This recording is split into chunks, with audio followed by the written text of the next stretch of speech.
Hello दोस्तों, नमस्कार। स्वागत है एक बार फिर से आप सभी का अपने प्रिय चैनल पर। दोस्तों आपको बता दें जो अभी की सबसे बड़ी खबर आ रही है, जहां शिंजो आबे के अंतिम संस्कार में दिखा क्वाड का दम, तिल मिला रहा चीन। जी हां दोस्तों, बताएंगे आखिर मोदी जी ने आबे को श्रद्धांजलि देने के बाद दोस्तों भारत और जापान की दोस्ती पर सबसे बड़ा बयान दिया है दोस्तों। और साथ ही साथ आपको बताएंगे जहां पर विदेश मंत्री ब्लिंकन व बिलावल ने भारत के साथ संबंधों के महत्व पर की है चर्चा। बताएंगे दोस्तों क्या है सबसे बड़ी खबर। और साथ साथ हैदराबाद में बुर्का पहनकर आई महिलाओं ने मूर्ति में की तोड़ फोड़, दुर्गा जी पंडाल में लगाई आग। बताएंगे सबसे बड़ी खबरें दोस्तों आपको, तो आराम से बने रहेगा वीडियो के अंत तक। और अभी खबरों में आगे बढ़ने से पहले हमेशा की तरह दोस्तों अपने भारत को नंबर 1 देश बनते हुए देखना चाहते हैं और मानते हैं कि मोदी जी के नेतृत्व में अपना देश आगे बढ़ रहा है, तो इस वीडियो का भी कर दीजिए लाइक, चैनल को कर दीजिए सब्सक्राइब, बेल आइकन दबाइए, साथ ही कमेंट बॉक्स में लिख दीजिएगा जय हिंद। जी हाँ दोस्तों, तो चलते हैं पहली और सबसे बड़ी खबर की तरफ, जहां पर शिंजो आबे के अंतिम संस्कार में दिखा क्वाड का दम, तिल मिला उठा चीन। जी हां दोस्तों, बता दें आपको मोदी जी ने दिया आबे को श्रद्धांजलि और असाधारण नेता और भारत जापान दोस्ती पर यकीन करने वाला महान नेता बताया। आपको बता दें जापान के पूर्व प्रधानमंत्री शिंजो आबे के अंतिम संस्कार में क्वाड ने अपनी ताकत दिखाते हुए एकजुटता का प्रदर्शन किया। चीन और रशिया के साथ तनाव के बीच क्वाड देश भारत, जापान, ऑस्ट्रेलिया और अमेरिका के नेता अपने दोस्त शिंजो आबे को अंतिम विदाई देने के लिए पहुंचे। और इस दौरान प्रधानमंत्री नरेंद्र मोदी जी ने जापानी प्रधानमंत्री फूमियो किशिदा से मुलाकात की है। बताया यह जा रहा है कि जापान के प्रधानमंत्री अगले 3 दिनों तक दुनिया के 40 देशों के नेताओं के साथ बैठक करेंगे। जापान शिंजो आबे के अंतिम संस्कार के अवसर का इस्तेमाल मुक्त और स्वतंत्र हिंद प्रशांत पर जोर देने के लिए कर रहा है। जी हाँ दोस्तों, इस अंतिम संस्कार में हिस्सा लेने के लिए चीन ने वान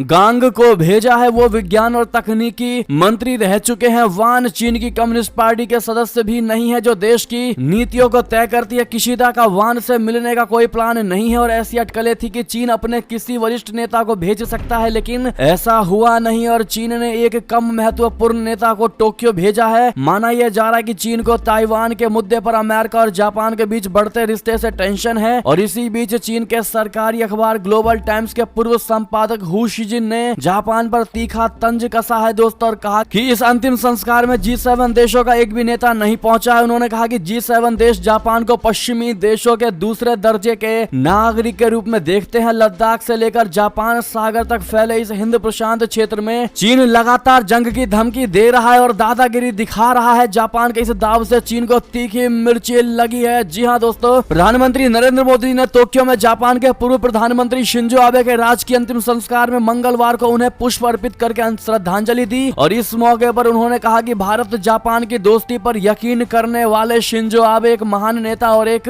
असाधारण इंसान थे। आबे के राजकीय अंतिम संस्कार में 20 से अधिक राष्ट्राध्यक्षों और सरकारों के प्रमुखों सहित 100 से अधिक देशों के प्रतिनिधि शामिल हुए। जी हाँ दोस्तों, ऐसे में आप सभी से रिक्वेस्ट है, जिस प्रकार से प्रधानमंत्री मोदी जी ने आबे जी को श्रद्धांजलि दी है दोस्तों, आप लोग भी कमेंट में आबे जी को श्रद्धांजलि देना बिल्कुल मत भूलिएगा दोस्तों। और चीन को जिस प्रकार से मिर्ची लगी है दोस्तों, इससे साफ झलकता है कि अपना भारत आगे बढ़ रहा है। जी हाँ दोस्तों, एक कहावत भी है, अगर आपका पड़ोसी आपसे जलना शुरू कर दे तभी आप समझ जाइएगा कि आप आगे बढ़ रहे हैं। जी हाँ दोस्तों, मानते हैं कि नहीं, इस बात को बताना मत भूलिएगा। और वीडियो को जितनी ज्यादा हो सके अधिक से अधिक लाइक कर दीजिएगा और शेयर करना मत भूलिएगा। एक और खबर की बात करें, जहां विदेश मंत्री ब्लिंकन व बिलावल भुट्टो ने भारत के साथ संबंधों के महत्व पर की है चर्चा। बता दें अमेरिकी विदेश मंत्री एंटनी ब्लिंकन और उनके पाकिस्तानी समकक्ष बिलावल भुट्टो जरदारी के बीच बातचीत के दौरान भारत के साथ जिम्मेदारी पूर्ण संबंध के महत्व और इस्लामाबाद पर चीन के बढ़ते कर्ज के समाधान के मुद्दे पर मुख्य रूप से चर्चा हुई है। विदेश मंत्रालय के फॉगी बॉटम मुख्यालय में बैठक के दौरान ब्लिंकन ने यह भी कहा है कि अमेरिका और पाकिस्तान आतंकवाद से मुकाबले के मुद्दे पर काम करते रहेंगे। ब्लिंकन ने अमेरिका पाकिस्तान संबंधों के 75 साल पूरे होने पर यहां आयोजित एक कार्यक्रम में कहा कि आज हमारी चर्चा में हमने भारत के साथ जिम्मेदारी पूर्ण संबंध के महत्व पर बात की और हमने अपने सहयोगियों से कर्ज राहत तथा इससे जुड़े कुछ महत्वपूर्ण मुद्दों पर चीन को शामिल करने को कहा ताकि पाकिस्तान बाढ़ से हुए नुकसान से जल्द उबर सके। कश्मीर मुद्दे और पाकिस्तान की ओर से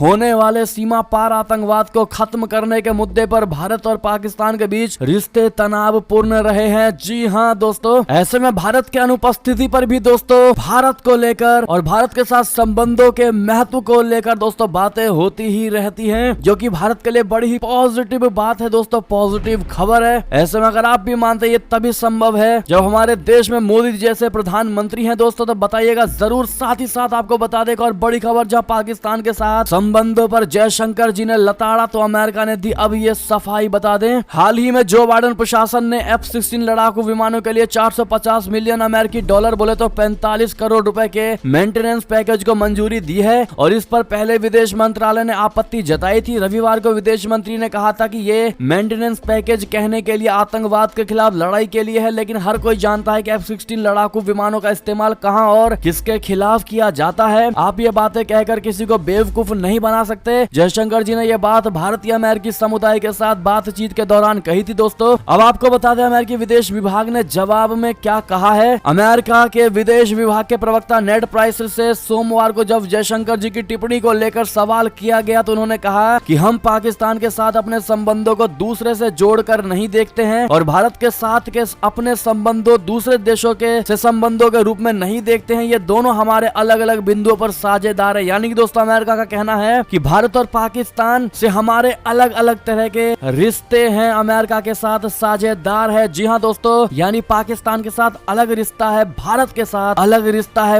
हम उन दोनों रिश्तों को एक साथ जोड़कर नहीं देख सकते। ऐसे में जो बाइडेन प्रशासन के इस जवाब का दोस्तों आप किस तरह जवाब देना चाहेंगे बताइएगा जरूर। एक और बड़ी खबर की बात करें जहां PFI को विदेशी फंडिंग पर सबसे बड़ा खुलासा दोस्तों, गल्फ देशों और तुर्की से मिल रही है करोड़ों रुपए की मदद। बता दें पॉपुलर फ्रंट ऑफ इंडिया के खिलाफ हुई छापेमारी में फंडिंग को लेकर सुरक्षा एजेंसियों को चौंकाने वाले सुराग मिले हैं। जानकारी के मुताबिक पॉपुलर फ्रंट ऑफ इंडिया को विदेशों में मोटी फंडिंग हो रही है दोस्तों। और यही नहीं, PFI के गल्फ देशों में स्थित कई संगठनों से लिंक भी सामने आए हैं। सुरक्षा एजेंसियों की एक रिपोर्ट के मुताबिक PFI के इंडिया फ्रेटर्निटी फोरम से लिंक है जो मिडिल ईस्ट में सक्रिय है। रिपोर्ट के मुताबिक PFI को इंडिया फ्रेटर्निटी फोरम से काफी फंडिंग हो रही है दोस्तों। और सुरक्षा एजेंसियों के मुताबिक PFI के केरल के एक NGO से भी लिंक है। जांच एजेंसियों के मुताबिक PFI को मुस्लिम रिलीफ नेटवर्क से भी फंडिंग मिलती है और मुस्लिम रिलीफ नेटवर्क को कई मुस्लिम देश कर रहे हैं। जी हाँ दोस्तों, ऐसे में इस खबर के बाद पूरे महकमे में हल्ला मच गया है दोस्तों। ऐसे में भारत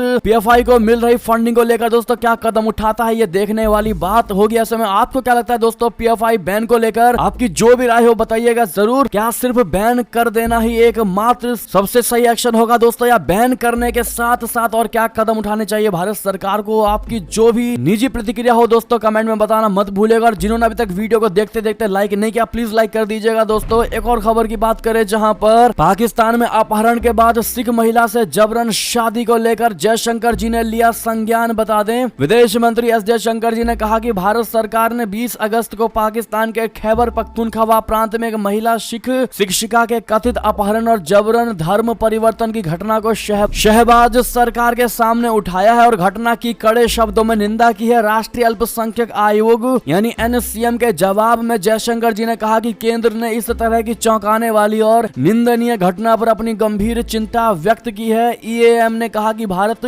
सरकार ने अपनी उम्मीदों को भी साझा किया है कि पाकिस्तान सरकार ईमानदारी से इसकी जांच करेगी और इस घटना के लिए जिम्मेदार लोगों के खिलाफ सख्त कार्रवाई करेगी। पाकिस्तान से भी देश में अल्पसंख्यक समुदायों के सदस्यों की सुरक्षा और कल्याण सुनिश्चित करने के लिए कहा गया है, जिसमें उनके पूजा स्थल भी शामिल है। गौरतलब है कि खैबर पख्तूनख्वा प्रांत के बुनेर जिले में सिख महिला का कथित तौर पर बंदूक की नोक पर अपहरण कर लिया गया और उसके अपहरणकर्ता से जबरन शादी कर ली गई। जी हाँ दोस्तों, बात करें एक और बड़ी खबर की जहां पर हैदराबाद में बुर्का पहनकर आई महिलाओं ने मूर्ति में की तोड़ फोड़, दुर्गा पंडाल में लगाई आग। बता दें हैदराबाद के खैरताबाद में मां देवी की प्रतिमा के साथ तोड़ फोड़ की गई है दोस्तों। मामला इतना ज्यादा बिगड़ गया कि पंडाल में आग तक लगा दी गई। उपद्रवियों ने ये सब कृत्य नवरात्र के पावन दिनों में किया है। आपको बता दें सुबह के समय 2 मुस्लिम महिलाएं बुर्का पहनकर पंडाल में घुसी और ये तोड़ फोड़ किया। जी हाँ दोस्तों, आपको बता दें कि हैदराबाद के सेंट्रल जोन के DCP राजेश ने बताया है कि आज सुबह 2 मुस्लिम महिलाओं ने खैरताबाद स्थित एक पंडाल में घुसकर देवी दुर्गा माता की मूर्ति के एक हिस्से में तोड़ फोड़ की है दोस्तों। एक महिला को स्पैनर बोले तो पाना लेते जाते हुए देखा गया और उसने एक स्थानीय व्यक्ति पर हमला करने की कोशिश की, जिसने रोकने की कोशिश की गई। हालांकि स्थानीय लोगों ने दोनों को पकड़कर सैदाबाद पुलिस के हवाले कर दिया। पुलिस ने बताया कि हम उनके विवरण को सत्यापित करने की कोशिश कर रहे हैं, लेकिन वे बहुत अजीब व्यवहार कर रहे हैं, जांच